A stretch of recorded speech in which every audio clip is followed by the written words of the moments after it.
키가 크면 싱겁다. 쌍꺼풀이 한쪽 눈에만 있으면 바람을 피운다. 머리 좋은 사람이 머리를 쓰면 머리카락이 하얗게 변하지만 머리 나쁜 사람이 머리를 쓰면 머리카락이 빠진다. 아마 여러분도 한 번쯤은 이런 우스갯소리를 들어본 적이 있을 것입니다. 사람들이 어떤 근거로 이런 이야기를 하는지는 잘 모르겠지만 우리가 살고 있는 세상이 다분히 감각적인 세상이라는 것을 이런 이야기들을 들으면서 우리는 알게 됩니다. 우리는 보고 듣고 맛보고 만지는 것들을 기초해서 많이 생각하고 또 우리 인생의 여러 문제들을 결정하곤 합니다. 그러나 우리가 한 가지 기억해야 할 것은 우리 주변의 모든 세계가 모두가 다 감각적인 것으로만 이루어진 것이 아니라는 것입니다. 모든 세계가 단순히 물질적인 것이 아니라는 것을 우리는 알아야 합니다. 우리가 살고 있는, 우리가 느끼는 이 모든 세계 뒤에는 영적인 세계가 존재하고 있습니다. 우리는 그것을 보고 만질 수는 없지만 그러나 영적 세계가 존재한다는 것을 우리는 알고 있습니다. 그러므로 우리는 무언가 선택하고 결정할 때 단순히 우리가 보고 듣는 것 이상의 지혜가 필요한 것입니다. 오늘 우리가 읽었던 이 본문은 이스라엘 백성들이 단순히 보고 느낀 대로 결정함으로 얻게 된 그 실수에 대해서 우리에게 말씀하고 있습니다. 1절을 보게 되면 아이성 전투 이후에 이제 북가나안 지역에 중북부 가나안 지역에 많은 왕들이 모여서 연합 전선을 구축하는 그 장면을 볼 수가 있습니다. 그런데 3절을 보면 기브온 거민이라고 하는 기브온의 그 지역에 사는 사람들은 이 왕들과는 다른 전략을 세웁니다. 기브온 사람들은 이스라엘 백성들을 통해서 하나님께서 하신 일들을 그들은 들었습니다. 그리고 두려워했습니다. 그리고 정면으로 이 이스라엘과 싸워서는 승산이 없다라는 것을 그들은 알았습니다. 그래서 그들은 한 꾀를 생각했는데 마치 멀리서 화친을 청하러 온 것처럼 사신들을 꾸며 이스라엘 백성들에게 보냈던 것입니다. 우리가 4절에서 6절을 보면 기브온 사람들은 헤어진 전대와 그리고 다 낡아서 기운 포도주 부대 그리고 아주 낡은 그런 신을 신고 낡은 옷을 입고 이스라엘 백성들 가운데 찾아옵니다. 마치 자신들이 아주 멀리서 온 사람들처럼 이렇게 위장한 것입니다. 그리고 9절 10절을 보면 종들은 당신의 하나님 여호와의 이름을 인하여 심히 먼 지방에서 왔사오니 이는 우리가 그의 명성과 그가 애굽에서 행하신 모든 일을 들으며 또 그가 요단 동편에 있는 아모리 사람과 두 왕 곧 헤스본 왕 시온과 아스타롯에 있는 바산 왕 옥에게 행하신 모든 것을 들었다라고 말합니다. 이들은 최근에 있었던 여리고성 전투나 아이성 전투를 언급하지 않으므로 마치 오래전에 그런 정보만을 듣고 여행을 온 사람들처럼 지금 자신들을 위장한 것입니다. 그들은 오래된 정보만 이야기함으로써 자신들이 먼 곳에서 온 것처럼 이런 속이는 치밀한 행동을 한 것입니다. 이들의 행동과 말을 들었던 이스라엘 백성들은 7절에 보면 조금 의아해하기도 했습니다. 의심의 눈초리를 던지면서 여러 질문을 던지기도 했습니다. 물증도 검토해 보았지만 그들은 속임수에 넘어갑니다. 그래서 결코 가나안 족속들과는 평화조약을 맺지 말라고 말씀하신 하나님의 말씀에 불순종하게 된 것입니다. 신명기 20장 15절에서 17절은 내가 네게서 멀리 떠난 성읍들 곧 이 민족들에게 속하지 아니한 성읍들에게는 이같이 행하려니와 오직 내 하나님 여호와께서 내게 기업으로 주시는 이 민족들의 성읍에서는 호흡 있는 자들 하나도 살리지 말지니 곧 헷 족속과 아모리 족속과 가나안 족속과 브리스 족속과 히 족속과 여부스 족속을 내가 진멸하되 네 하나님 여호와께서 내게 명령하신 대로 하라라고 하나님께서 모세에게 명령했습니다. 하나님께서는 멀리 있는 성읍들과는 평화조약을, 화친조약을 맺는 것을 허락하셨지만 가나안 그 땅, 이스라엘 백성들이 정복해야 할 그 땅에 살고 있는 족속들과는 화친조약을 하지 말고 다 멸하라고 말씀하신 것입니다. 그 이유는 그 다음 절인 18절에 이렇게 설명합니다. 이는 그들이 그 신들에게 행하는 모든 가증한 일을 너희에게 가르쳐 본받게 하여 너희가 너희 하나님 여호와께 범죄하게 할까 함이니라. 그러므로 지금 기브온 거민들과 맺은 이 화친 조약은 하나님께서 말씀하신 명령 앞에 불순종한 중대한 사건이 아닐 수가 없었습니다. 그렇다면 왜 이스라엘 백성들은 이런 어처구니 없는 실수를 한 것일까요? 무엇보다도 그들은 승리 뒤에 오는 자만심에 취해 있었기 때문이었습니다. 여리고성의 이 대전투가 이스라엘 백성들에게 자만을 가져왔고, 그 자만심은 아이성 전투의 그 패배로 그들은 하나님 앞에 작은 것도 알아야 한다는 것을, 최선을 다해야 한다는 것을 배웠습니다. 그런데 다시 8장에서 아이성 전투에서 승리를 이끈 다음에 이스라엘 백성들은 에발산과 그리신상 사이에서 하나님의 말씀을 다시 선포하고 그 축복을 받아들이며 그 승리를 기뻐했던 것, 그것이 이 9장 전에 나오는 8장의 마지막 부분이었습니다. 이것은 단순히 전쟁에서의 승리뿐만 아니라 하나님 앞에서의 영적인 승리를 그들이 축하했던 것입니다. 그러나 바로 이때 하나님의 백성들이 뭔가 했다라고 생각하는 이 순간, 사탄이 공격하기 가장 취약한 시간이었다라는 것을 우리는 알아야 합니다. 얼마나 많은 사람들이 뭔가 했다라고 하는 그 성취감에 자만한 나머지 곧바로 실패로 돌아서는지 모릅니다. 교만은 이렇게 우리를 실패로 인도합니다. 그래서 고린도전서 10장 12절에 보면 바울은 선줄로 생각하는 자는 넘어질까 조심하라고 우리에게 경고하고 있습니다. 이스라엘 백성들은 그들이 승리 뒤에 가졌던 이 성취감의 자만심 때문에 기브온 사람들의 말을 그대로 믿었습니다. 여러분, 때때로 우리도 이런 실수를 할 때가 있습니다. 한국이 최근에 코로나를 봉쇄 없이 잘 안전하게 지켰다라는 것이 온 세상에 알려지면서 전 세계는 지금 하나같이 한국의 그 방역 체제 그리고 국민들의 성숙함을 칭찬하기 시작했습니다. 한국은 마치 코로나를 극복한 것처럼 사람들이 으쓱대기 시작했습니다. 사회적 거리에서 생활적 거리로 바뀌고 일상의 삶이 다시 돌아가는 것처럼 여겨지자 사람들은 경각심이 풀어지기 시작했습니다. 그때 다시 코로나가 확산되는 것을 지금 우리는 경험하고 있습니다. 항상 무언가 성취되었다라고 생각할 때 우리는 조심해야 합니다.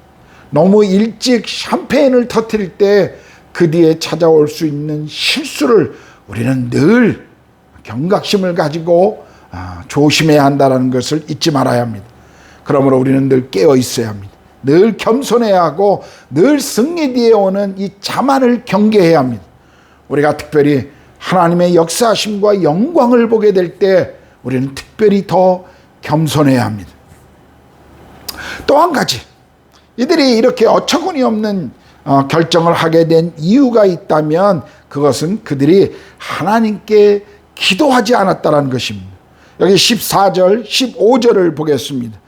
어떻게 할 것을 여호와께 묻지 않고 여호수아가 곧 그들과 화친하여라는 말씀을 우리가 볼 수 있습니다.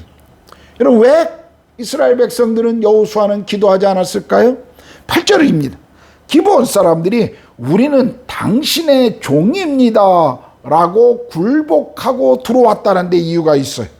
여기 싸우지도 않고 승리할 수 있고 노력하지도 않고 그냥 얻을 수 있는 기회가 찾아온 것입니다.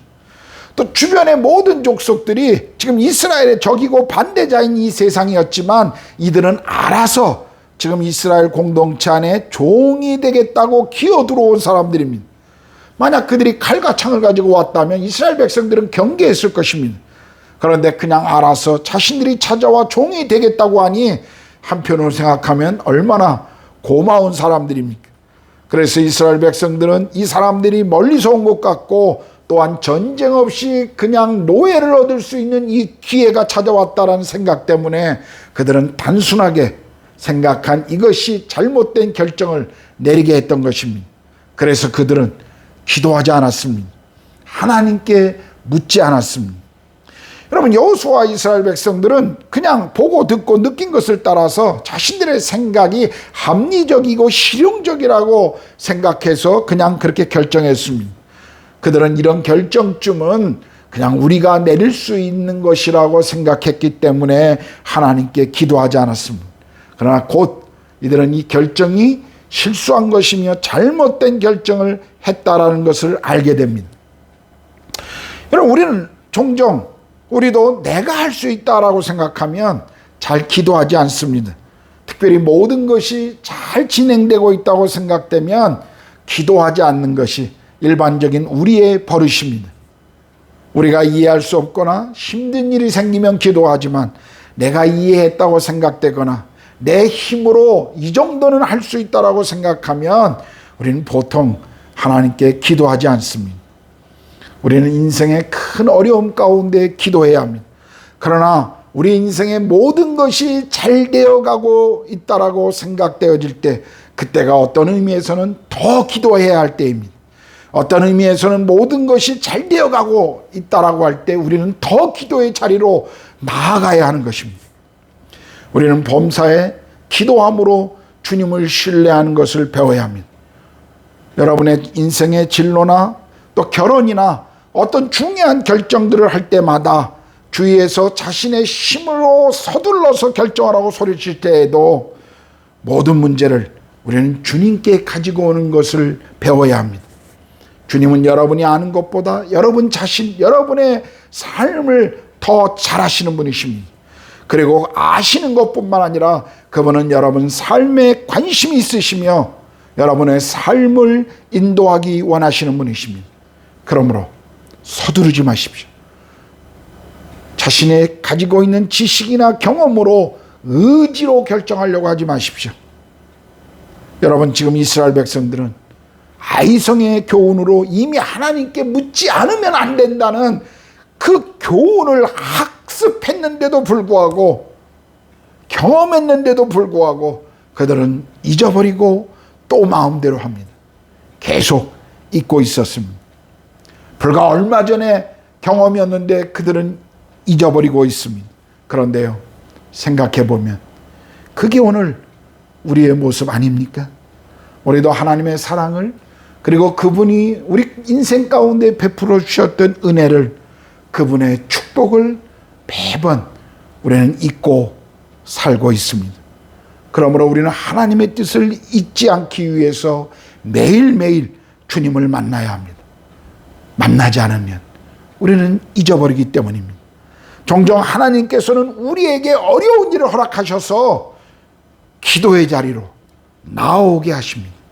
때로는 우리 인생에 찾아오는 고통스러운 그 시간들, 그것을 하나님이 허락하시는 이유는 그 시간 때문에 우리가 하나님께 기도의 자리로 나가고 그분을 만나야 하기 때문에 하나님은 그 시간을 우리에게 허락하시는 것입니다. 그래서 고난은 우리에게 축복의 또 다른 기회가 된다고 우리 믿음의 선배들이 말을 했던 것입니다. 우리가 매일 매순간 기도해야 될 이유가 어디 있습니까? 우리의 삶을 우리가 만들어가는 것이 아니기 때문입니다. 우리가 자녀들을 위해서 매일 기도해야 하는 이유는 우리가 자녀들의 인생을 책임질 수 없기 때문입니다. 우리가 교회를 위해서 매일 기도해야 되는 이유는 교회의 주인이 우리가 아니라 주님이시기 때문에 그렇습니다. 우리의 미래를 위해서 우리가 기도해야 하는 이유는 우리가 우리 삶의 주인이 아니라 예수 그리스도 그분이 주인이시기 때문입니다. 기도는 하나님의 뜻을 올바르게 분별하며 그분께 순종하는 행위입니다. 우리 신앙의 핵심은 끊임없이 주님께 물어보는 것입니다.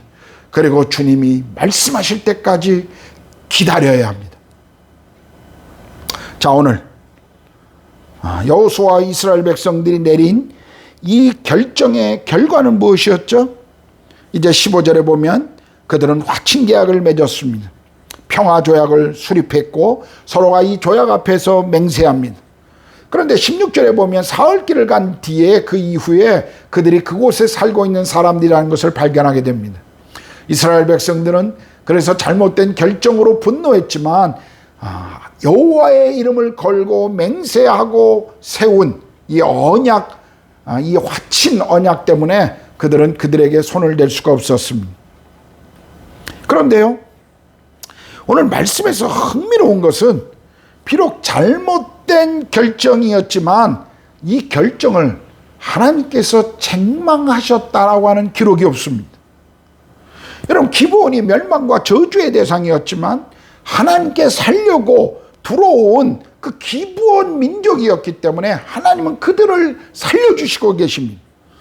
하나님은 아무리 그들이 저주와 심판의 대상일지라도 그들이 살겠다고 하나님의 백성 공동체 안에 들어올 때 하나님은 긍휼을 베풀어 주신 것입니다.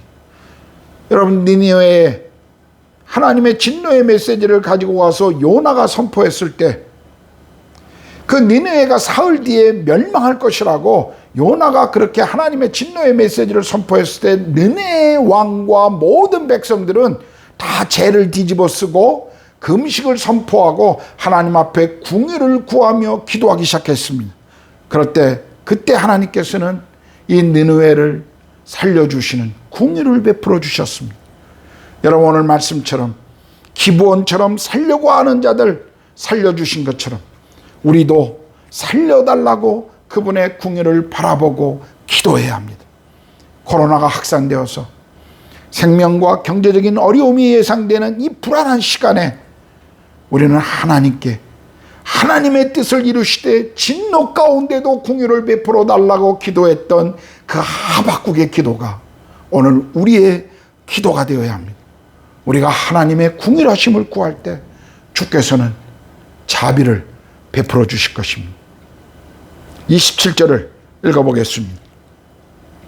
그날에 여호수아가 그들을 여호와께서 택하신 곳에서 회중을 위하며 여호와의 제단을 위하여 나무를 패며 물을 깃는 자들로 삼았더니 오늘까지 이르니라. 여러분, 기브온 사람들의 이 우상 숭배적 삶, 하나님 없이 살아왔던 삶이 이스라엘 백성들에게 영향을 미칠 것을 염려한 여호수아는 이 기브온 사람들을 종으로 삼되 그들을 하나님이 예배하는 그 장소에 나무를 패며 물을 깃는 자들로 그들을 이라도 그것을 제한하고 있는 것을 보게 됩니다. 여러분, 기브온 족속들이 하나님의 백성과 연결되었을 때 그들은 종으로 들어왔습니다. 그 종으로서의 삶이 우리가 보면 저주같이 보일지 모르지만 그러나 궁극적으로 그 민족이 하나님의 전에서 하나님을 섬기는 예배자의 축복으로 전환된 것을 우리는 이 말씀에서 볼 수가 있습니다. 하나님 없이 인생을 살아왔던 그 민족이, 하나님 없이 삶을 살아왔던 그 백성들이 하나님을 섬기는, 그리고 특별히 하나님을 예배하는 그 성전에 섬기는 자들로, 예배자들로 그들의 인생이 변했다는 것입니다. 여러분, 성경을 읽어보면 훗날 기브온 이 사람들은 여러 가지 일에 이스라엘 백성들과 함께하는 것을 볼 수가 있습니다. 다윗 시대에는 성전에서 그들은 계속 다윗 시대에도 일했습니다. 바벨론 포로에서 이스라엘 백성들이 다시 돌아와서 예루살렘을 회복하고 성전 예배를 회복할 때 그때에도 많은 이들이 편안하고 이미 안정된 삶을 누리던 바벨론에서 돌아오는 것을 싫어했지만 기브온 사람들은 에스라와 함께 예루살렘으로 돌아와 그곳에서 성전을 섬기는 예배자의 삶을 계속 살았던 것입니다. 그들은 비록 살기 위해 이스라엘의 종이 되었지만 훗날 하나님의 예배 장소를 섬기는 예배자로 서게 된 것입니다. 이러한 모든 것은 전적으로 하나님의 은혜였습니다. 그들이 종이 된 것, 우리가 보기에는 실패 같아 보였지만 실상은 축복의 사건이었습니다. 마찬가지입니다. 우리가 어떤 것을 실패했을 때 그것을 깨닫고 하나님께 회개하고 다시 나온다면 하나님께서는 우리의 그 실패를 통해서 우리를 가르치실 뿐만 아니라 그 실패를 저주를 축복으로 바꾸어 주십니다. 하나님 안에서는 저주도 얼마든지 축복으로 바뀔 수가 있습니다. 하나님 안에서는 우리 인생의 중요한 실패일지라도 하나님은 그 실패를 통해서 하나님이 원하시는 또 다른 축복으로 바꾸시는 분이심을 우리는 알아야 합니다. 그렇다면 혹시 여러분은 여러분의 인생 가운데 잘못된 결정을 내렸던 적이 있습니까? 그 결정 때문에 혹시 고통받고 지금도 아파하고 계십니까? 주님 앞으로 나오십시오. 주님은 그 고통을 또 다른 축복으로 바꾸시는 분이십니다. 잘못된 결정 때문에 아픔을 경험했어도 여러분 우리가 그 시간으로 다시 돌아갈 수는 없습니다. 과거에 내린 그 결정 때문에 아파하는 것에 우리는 계속 매달려 있을 수는 없습니다. 그럴 필요도 없습니다. 이제 주께서 주시는 그 축복을 위해 주께 돌아오셔야 합니다. 여러분, 성경에서 라합이라고 하는 한 여인을 기억하십니까? 그녀는 창녀였습니다. 그러나 그녀가 하나님의 백성과 함께하기를 결정했을 때 그녀는 다윗 왕의 조상이 되는 축복의 여인이 되었습니다. 남편 5이나 있었던 사마리아 여인을 기억하시죠? 그녀는 사람들조차 만나는 것을 부끄러워했던 여인이었습니다. 그런데 그녀가 예수님을 만나자 그녀의 인생이 바뀌었습니다. 삭개오라는 남자를 아십니까? 키가 작아 열등감에 그리고 자신의 직업 때문에 사람들에게 조롱과 비웃음을 받던 남자였습니다. 돈이 그의 인생의 유일한 목표요 탈출구였습니다. 그런데 그가 예수님을 만나자 그의 인생이 달라졌습니다. 이들의 과거를 어떻게 살았는지 우리는 잘 알지 못합니다. 왜 그들이 인생 가운데 그렇게 선택하고 살아왔는지 우리는 모릅니다.